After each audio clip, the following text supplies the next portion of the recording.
Sanibonani, inkulumo yami yanamhlanje iqonde kakhulukazi kubantu besifazane. Ave ngamfuni umuntu wesifazane ohleli phezu kwezandla. Angimfuni umuntu wesifazane olele phezu komqondo. Ngifuna umuntu wesifazane ozamayo empilweni. Ukuba umuntu wesifazane-ke awube umuntu wesifazane ngoba usuna 30 noma una 35 and awube umuntu wesifazane ngoba usunomntwana, usunengane noma ungenangane. Umuntu wesifazane umuntu uma usuqeda isikole uyafunda noma ngabe awufundi.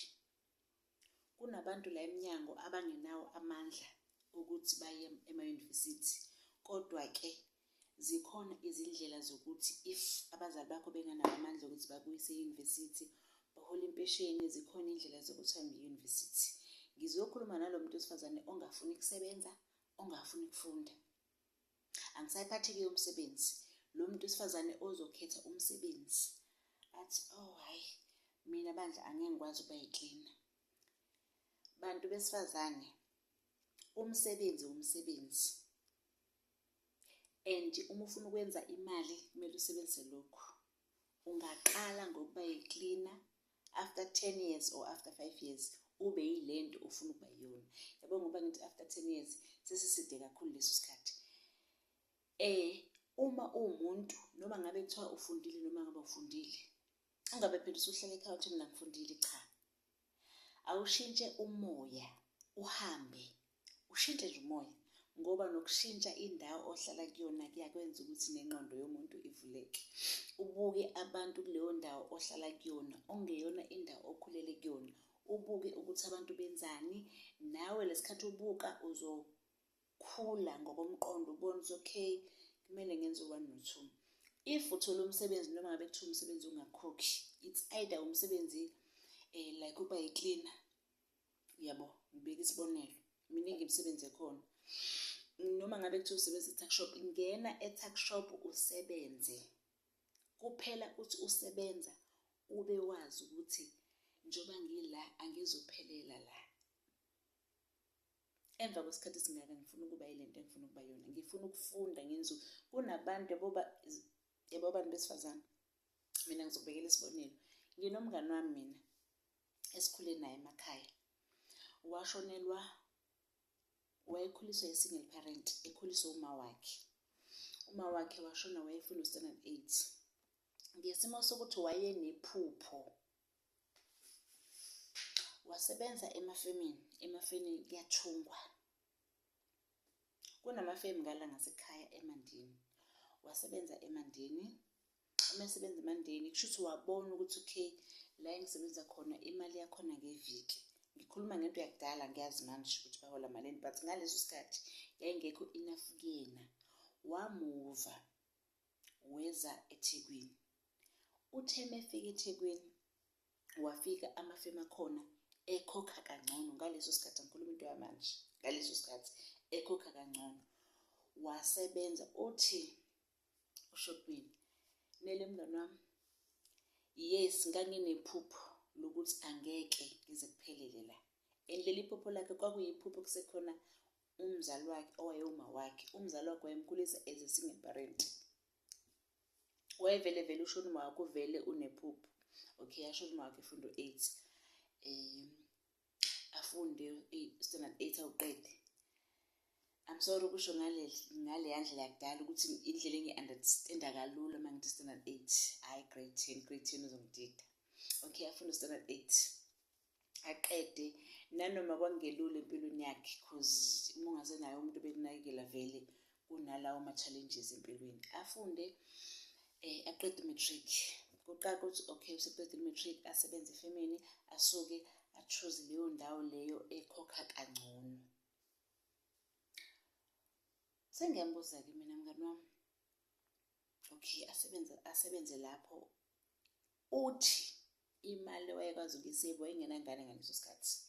Imali wayekwazi ukuyisave, wayebhonasa ngoDisemba. Uthi leyo mali engangibhonasa ngayo yona engangiyithatha ngiyibeka.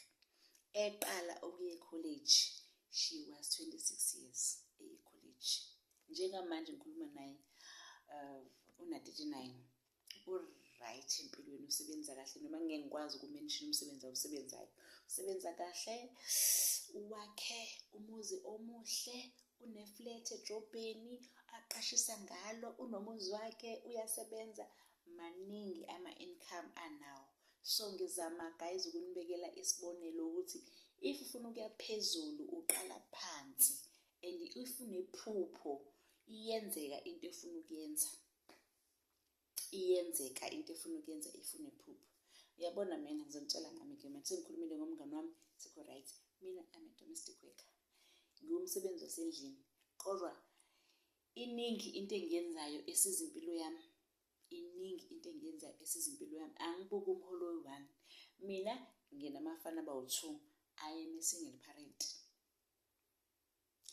Abafana bami bayafunda, bayayithola idingo zabo. Uma nobaba ekhaya ngiyabasupporta.